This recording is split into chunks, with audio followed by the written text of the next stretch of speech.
আসসালামু আলাইকুম দর্শক, স্বাগত জানাচ্ছি নাজমাস কুকিং স্টুডিওতে। দর্শক, কালের বিবর্তনের সাথে হারিয়ে যাচ্ছে সব আভিজাত্য ও ঐতিহ্যপূর্ণ সব মজার মজার খাবার। তাই আজ আমি ভোজন রসিকদের রসনা মেটাতে মুঘল আমলের দরবারি লোকদের প্রিয় খাবার গরুর মাংসের রেজালা তৈরি করে দেখাবো। দর্শক, এই গরুর মাংসের রেজালাটি আমি খুব সহজভাবে আমার ঘরে তৈরি কোরমা রান্নার গুঁড়া মশলা ও অন্যান্য কিছু উপকরণ দিয়ে আমি গরুর মাংসের রেজালা রান্না করে দেখাবো। দর্শক, কোরমা সহ অন্যান্য সব শাহী রান্নায় ব্যবহারের জন্য আমার চ্যানেলে কোরমার মশলার একটি ভিডিও দেওয়া আছে, আর সেই ভিডিওর লিংক আমার এই ভিডিওর ডেসক্রিপশন বক্সে দেওয়া থাকবে। দরকার হলে ভিডিওটি দেখে নেওয়ার অনুরোধ রইল। দর্শক, গরুর মাংস রেজালা তৈরিতে আমি এখানে 2 কেজি গরুর মাংস ভালোভাবে পরিষ্কার করে ধুয়ে পানি ঝরা দিয়ে নিয়েছি।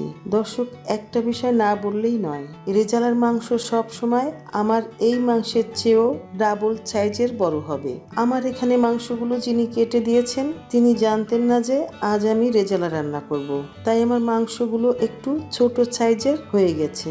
আপনারা রেজালার জন্য বড় সাইজ করে মাংস কেটে নেবেন, অর্থাৎ বাজার থেকে আপনারা যে মাংসটা আনবেন সেই মাংসটা শুধু পরিষ্কার করে ধুয়ে নেবেন, আর কোনো কাটাছাটা করবেন না। এবার দেখুন আমি রেজালাতে কি উপকরণ ব্যবহার করছি।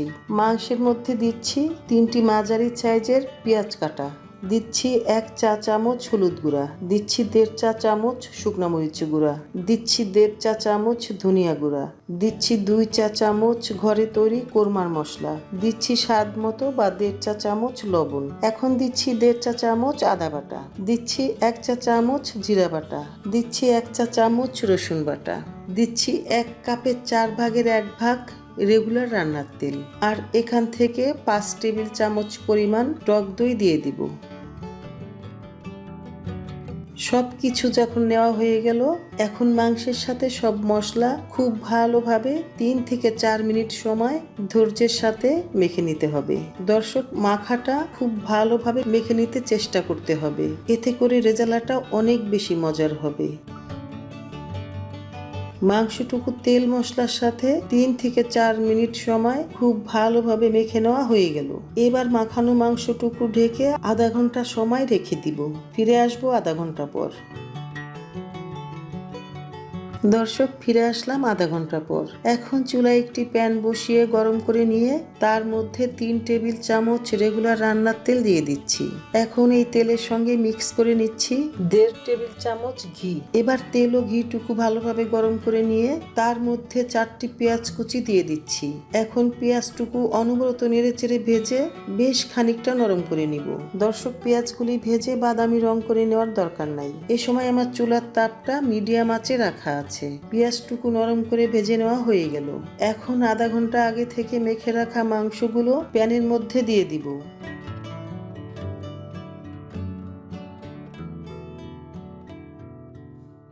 সবটুকু মাংস প্যানের মধ্যে ঢেলে নেওয়া হয়ে গেল। এবার তেল পেঁয়াজের সাথে মাংসটুকু নেড়ে নিব।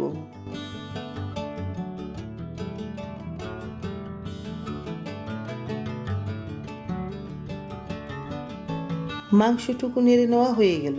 এবার মাংসটুকু ঢেকে 20 মিনিট সময় চুলার মাঝারি তাপে রান্না করে নিব। তবে মাঝে মাঝে মাংসটা প্যানের নিচ থেকে ভালোভাবে নেড়ে নিব। ফিরে আসলাম 20 মিনিট পর।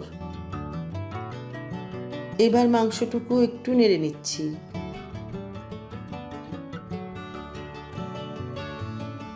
এখন এই মাংসের মধ্যে আমি 5টা আলু বোখারা দিয়ে নেড়ে নিব। দর্শক, এই রেজালাতে কিন্তু আলু বোখারাটা দিতেই হবে। এই আলু বোখারাটা কিন্তু স্কিপ করা যাবে না। নেড়ে নেওয়া হয়ে গেল। এখন 10 মিনিট সময় প্যানটা ঢেকে আগের মতো মাঝে মাঝে মাংসটা নেড়ে নিয়ে রান্না করে নিব। ফিরে আসলাম 10 মিনিট পর। দর্শক, এখন মাংসের প্রায় সব পানি শুকিয়ে গেছে। দেখুন মাংসের তেল উপরের দিকে ভেসে উঠেছে। এই মুহূর্তে আমি কষিয়ে নেওয়া মাংসের মধ্যে মাংস মাখা মশলার পাত্র ধোয়া পানি সহ মোট 4 কাপ গরম পানি দিয়ে দিব। পানিটুকু দিয়ে নেওয়া হয়ে গেল। এখন মাংসটুকু আবার নেড়ে নিব। নেড়ে নেওয়া হয়ে গেল। এখন মাংসের প্যানটা আবার ঢেকে চুলার তাপ মাঝারি ও কম তাপের মাঝামাঝিতে রেখে মাঝে মাঝে নেড়ে নিয়ে আমি এই মাংসটা আরো আধা ঘন্টা সময় রান্না করে নিব। ফিরে আসবো আধা ঘন্টা পর। ফিরে আসলাম আধা ঘন্টা পর।